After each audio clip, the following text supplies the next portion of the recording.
ဆက်ပြောစမ်းကိုဖြောစရာတော့မတူတဲ့လေကိုချင်းမီပြောလိုက်စမ်းကိုချင်းမီဆက်ပြောစမ်းကိုချင်းမီပြောလိုက်စမ်းပြောလိုက်စမ်းပြောလိုက်စမ်း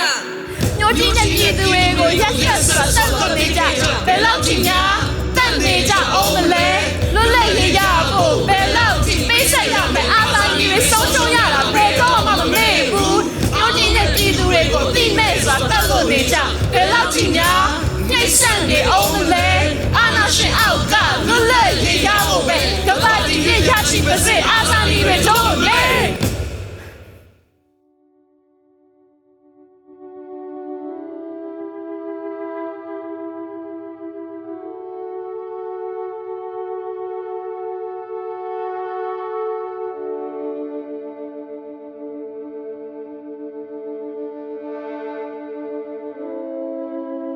မင်္ဂလာပါကျွန်တော်မန်သဝင်းပါနေသားရင်းကြီးရုပ်ရှင်ကိုရေးသားစီစဉ်တင်ဆက်တဲ့သူဖြစ်ပါတယ်နေသားရင်းကြီးကိုရေးဖို့ကျွန်တော်၄လလောက်လေ့လာခဲ့ပါတယ်အချက်လက်စုဆောင်းတဲ့စီမှာကျွန်တော်တို့တရုတ်ဆောင်တွေတဲကຫນွေဦးတော်လိုင်းရေးမှာကိုယ်တိုင်ပါဝင်ခဲ့တဲ့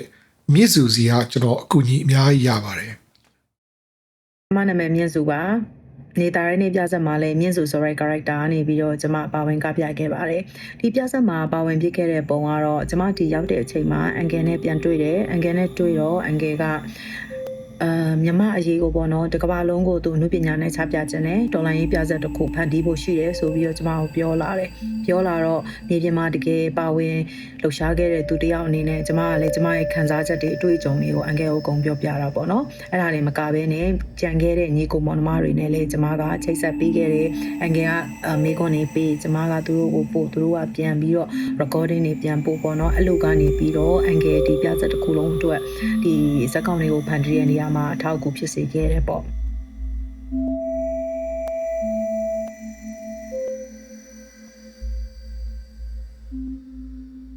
မင်္ဂလာပါကျမကနန္ဒာမင်းဆွေပါဒီပြဆက်ကိုအသက်ဝင်အောင်စတင်ပြီးတော့ပြောထောင်ခဲ့တဲ့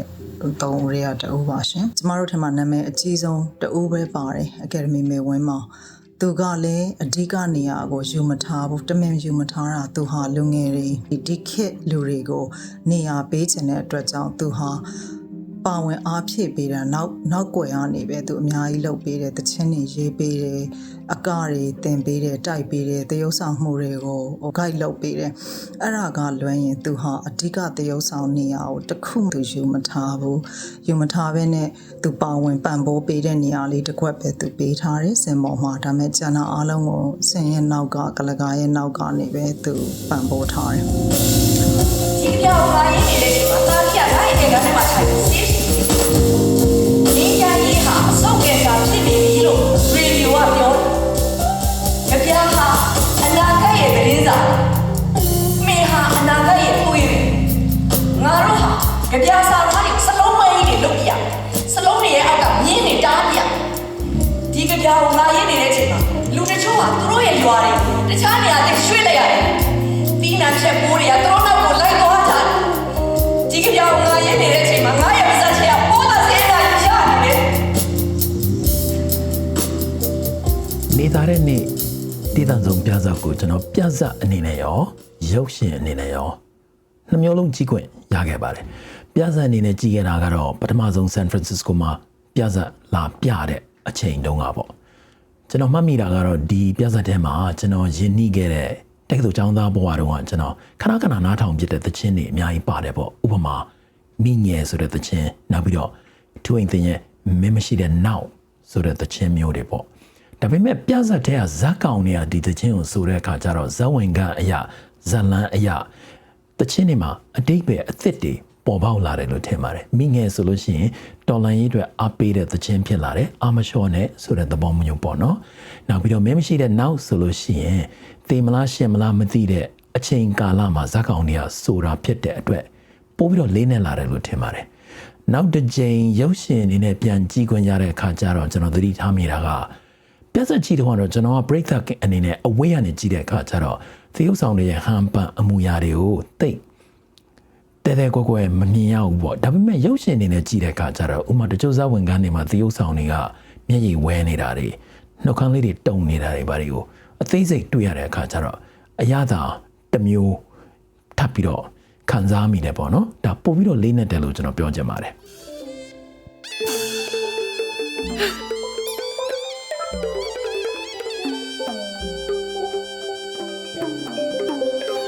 လူပါလာရဲ့ခုခါသမယောမလူမဆမ်းဘူးအယူတန်ကအတားချီကြဆိုလိုက်တဲ့တကယ်မီဆိုလိုက်တဲ့တကယ်မီoh me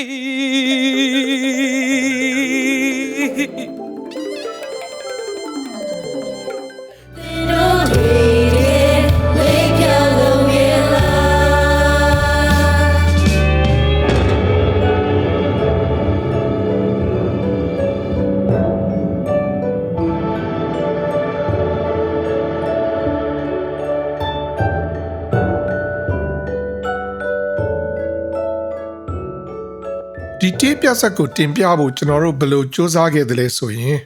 နေသားတဲ့နေ့မှာအပိုင်း၄ပိုင်းရှိပြီးအခန်းပေါင်း44ခန်းပါဝင်ပါတယ်။တချင်း33ပုဒ်ပါပါတယ်။ဇက်ကောင်14ဦးပါဝင်ပြီးအကအဖွဲပါဝင်တရုတ်ဆောင်အားလုံးပေါင်း28ဦးပါဝင်ပါတယ်။ဇက်ညုံကနေပြီးတော့စင်တင်ကပြတဲ့အထိရောက်ဖို့ကျွန်တော်တို့လူ40ကျော်ပါတဲ့အဖွဲလာပေါင်းများစွာဇက်တိုက်ခဲ့ကြပါတယ်တော်တော်များများဟာလူငယ်လေးတွေကိုခေါ်ထားတာဖြစ်တယ်လူငယ်တွေသူတို့ဟာသူတို့ဒီမှာကျောင်းလာတက်ပြီးတော့ဒီမှာသူတို့အလုပ်ကိုသူတို့လုပ်သူတို့ဘဝကိုသူတို့ရှင်သန်နေကြတဲ့လူငယ်တွေဒါပေမဲ့မြန်မာပြည်ဒီလိုတွေဖြစ်တာကိုသူတို့ကူညီပေးချင်တယ်တတ်နိုင်တဲ့နေရာကနေပါချင်တယ်အဲ့ဒီလူတွေနဲ့ကျမတို့ဝန်းရံထားတာဖြစ်တယ်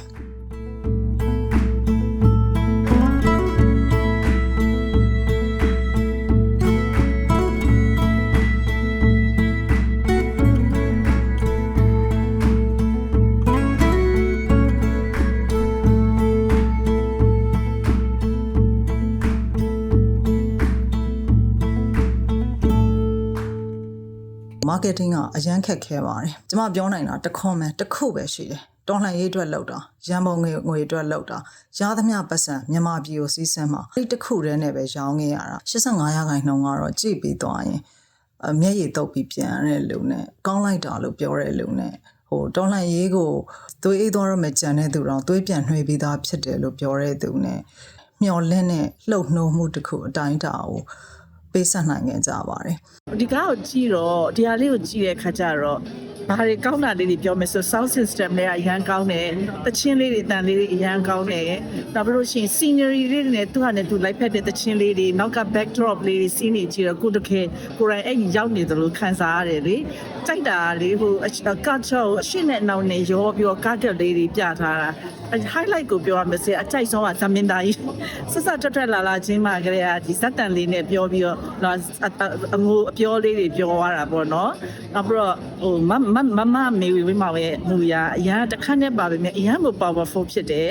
ဒါလေးကိုကြည့်လိုက်တဲ့အခါကျတော့ကိုရိုင်းထက်ထဲဝင်ရောက်သွားတယ်လို့ခံစားပြီးတော့အဟောင်းနေအသစ်ဖြစ်ပြီးတော့အမတန်မှစိတ်ထဲမှာပိုဖြစ်မိပါတယ်ຫນွေဦးတော်လှန်ရေးကာလအတွင်းအာဏာသိမ်းပြီးတဲ့နောက်ပိုင်းမှာဗမာပြည်ဖျက်ရက်တွေကိုဖော်ပြထားတဲ့ရုပ်ရှင်တွေအမျိုးမျိုးပေါ်လာတာကိုသတိထားမိတယ်ခင်ဗျနေသားတဲ့နေ့ကနည်းနည်းထူးခြားတယ်ဘာဖြစ်လို့လဲဆိုတော့ Los Angeles မှာရိုက်ကူးထားတဲ့ရုပ်ရှင်ဖြစ်တဲ့အတွက်တိဖြတ်တာတွေပို့ပြီးတော့ပြည့်ပြည့်တဲ့စနစ်တကျပို့ပြီးတော့လှုပ်ထားတာကိုသတိထားမိတယ်နောက်တစ်ခုကျွန်တော်စဉ်းစားမိတာကဗမာပြည်မှာဖြစ်နေတဲ့ဖြစ်ရက်တွေကတချို့ဆိုလို့ရှိရင်တော်တော်အကြီးတန်းတယ်ပေါ့နော်ဒီလိုဖြစ်ရက်တွေကိုတေးသံဆောင်ဇာတ်ကားအနေနဲ့ပြန်ပြီးတော့တင်ပြတဲ့အခါကျတော့တစ်မျိုးပေါ့ဒီလိုတင်ပြပုံတင်ပြနည်းကကျွန်တော်အမြင်နဲ့ပြောရမယ်ဆိုလို့ရှိရင်ဒီဗမာပြည်ဖြစ်ရက်တွေကိုတိုက်ရိုက်ဖော်ပြတာတဲ့ပို့ပြီးတော့ထိရောက်တယ်လို့ကျွန်တော်စဉ်းစားမိပါတယ်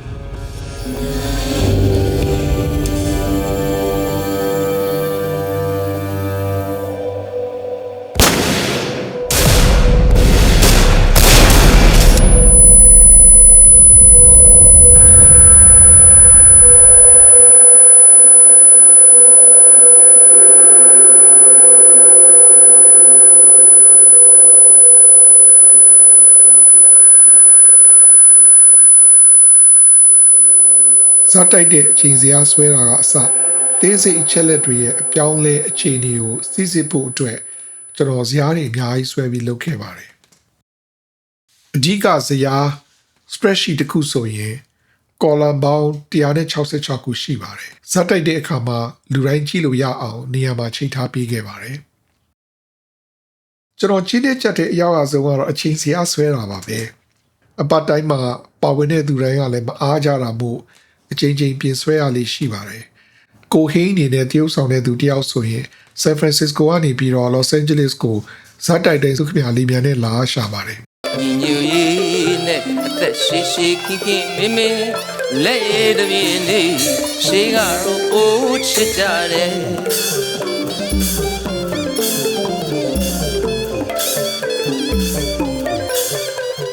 ကျွန်တော်တို့ဇက်တိုက်တဲ့စီမှာပေ60ကျော်ကျဲတဲ့အခန်းကိုလိုခဲ့ပါတယ်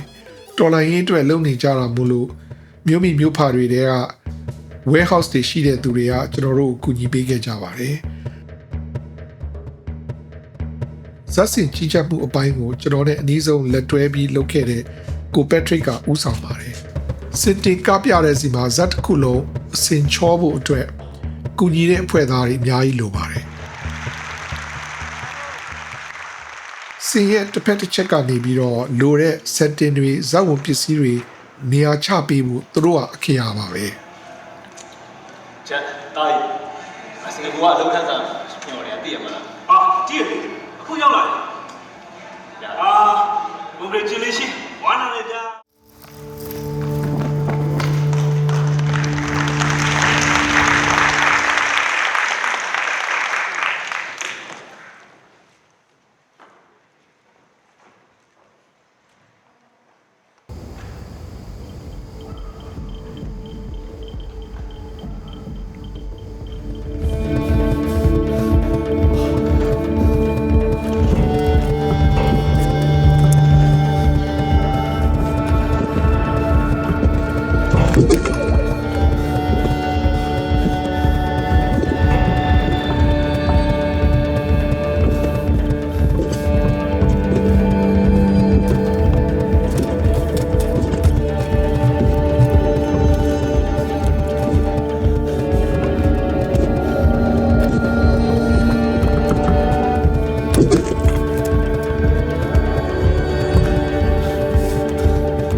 ဇက်တိုက်တဲ့စီမှာလည်းအဝင်အထွက်အသေးစိတ်တွေကိုသူတို့တစ်ဖွဲ့လုံးအကျွမ်းတူပင်ရှိအောင်တရုတ်ဆောင်တွေနဲ့အတူတွဲပြီးလုပ်ခဲ့ကြပါတယ်အခန်းအခုပြောင်းကအတော်လေးအရေးကြီးပါတယ်တစ်ဖွဲ့လုံးသူ့တာဝန်နဲ့သူလက်တွဲညီညီနဲ့အချိန်ချင်းလေ့ကျင့်ခဲ့ကြရပါတယ်တခန်းစီအကူအပြောင်းကိုအသားကျအောင်လေ့ကျင့်ပြီးတဲ့နောက်မှာတေးပြတ်ဆက်တစ်ခုလုံးအဝတ်စားအပြည့်စုံနဲ့အစအနေအဆုံးလေ့ကျင့်ကြပါတယ်အဖွဲ့လိုက်ကပြတဲ့သင်းတွေမှာပါဝင်တဲ့သူတွေအကျွမ်းတဝင်ရှိစေဖို့အရေးပါတဲ့ကားကွက်တွေတစ်ကွက်စီကိုစုစည်းထားပြီးအဖွဲ့သားတွေကိုးကားနိုင်အောင်ထုတ်ပေးရပါတယ်ဒီကားကွက်တွေကိုစင်ပေါ်မှာဘယ်လိုကပြခဲ့သလဲဆိုတာကိုအခုတွဲပြီးတင်ပြပေးပါတယ်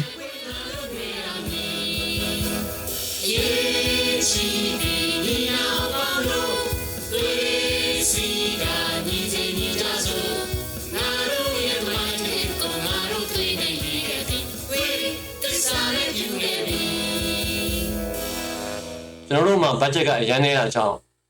stage prop လုပ်တဲ့အချိန်မှာတော်တော်လေးချွေတာပြီးလုပ်ခဲ့ရပါရှစ်ပေစီခုံတန်းရှည်3ခုကိုပြဿနာတစ်လျှောက်မှာလိုအပ်တယ်လို့အသုံးပြုခဲ့ပါတယ်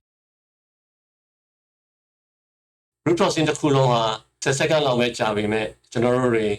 အချိန်ပေါင်းများစွာလေ့ကျင့်ခဲ့ရပြီးအခက်အခဲဆုံးအပိုင်းဖြစ်ပါတယ်ဒီ scene တစ်ခုမှာမင်းသားမင်းသမီးမမျော်လင့်ပဲဘတ်စကားပေါ်မှာစုံမိတဲ့မြင်ကွင်းကနေပြီးတော့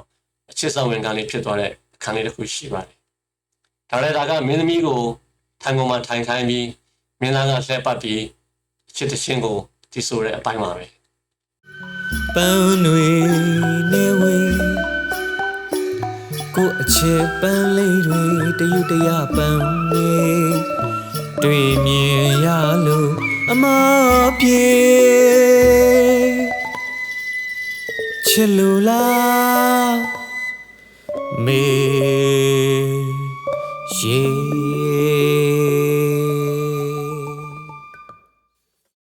နေသားတဲ့နေ့ရဲ့ဇလန်းဇက်ကြောင်းအရာဘယ်လိုခံစားမှုမျိုးပေးမယ်ဆိုတာကိုဇက်ယုံကအတတ်ပညာရှင်တွေသိဖို့ mood နဲ့ beat box တွေနဲ့ရှင်းလင်းတင်ပြခဲ့ပါတယ်။ကုန်ချစီကြီးလို့တကယ်ဇက်စင်မှာ dress rehearsal လုပ်ဖို့ကျွန်တော်တို့တရက်ပဲအချိန်ပေးနိုင်ခဲ့ပါတယ်။ San Francisco မှာမကခင်2ညအလိုတကောင်ကျော်ရောက်ပြီးနောက်တစ်နေ့လုံးဇက်ယုံမှာအဝတ်စားအပြည့်စုံနဲ့မီးအတန်နောက်ခံပိတ်ကားအပြည့်နဲ့ညှိနှက်တဲ့အထိလေ့ကျင့်ကြပါတယ်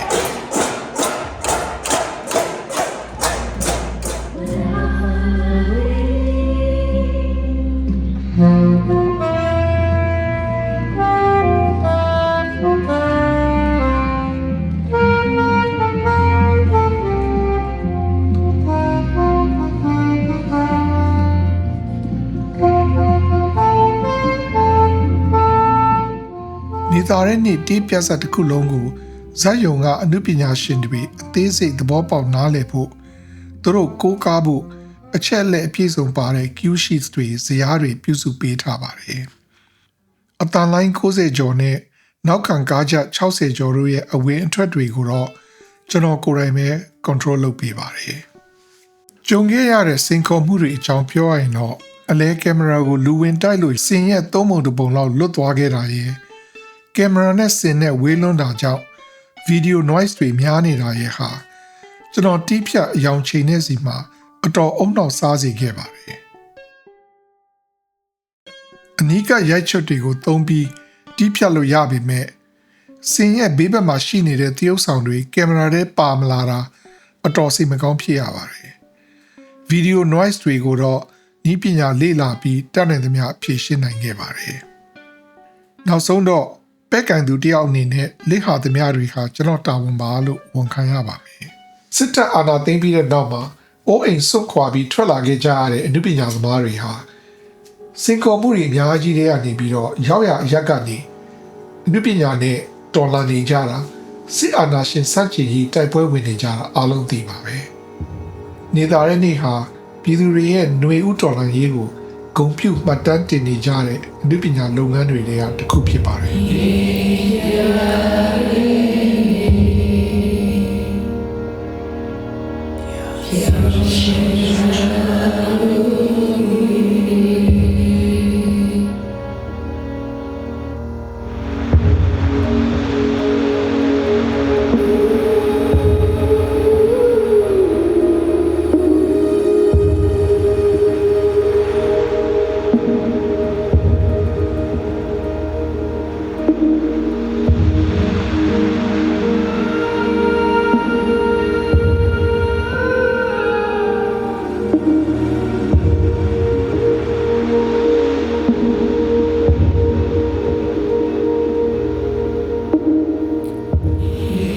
နေသားတဲ့နေ့မှာတင်ပြခဲ့တဲ့ဇာတ်လမ်းတွေကျွန်တော်တို့ရင်ထဲမှာရှိနေသေးသည်ကျွန်တော်တို့ရဲ့မျှော်လင့်ချက်တွေဆက်လက်တောက်ပနေဦးမယ်လို့ကျွန်တော်ယုံကြည်ပါတယ်ကျွန်တော်တို့နေသားတဲ့နေ့ကိုမလွဲမသွေရောက်မှာပါမကြတော့ပါဘူးနေသားတဲ့နေ့ဖွဲ့သားများအားလုံးကုညီခဲ့ကြသူအားလုံးနဲ့စင်တင်ပွဲနဲ့ရုပ်ရှင်ကိုလာရောက်အားပေးခဲ့ကြတဲ့ပရိသတ်များအားလုံးကိုတက်လက်လေးကျေးဇူးတင်ကြောင်းပြောရစီအရေးတော်ပုံအောင်ရမည်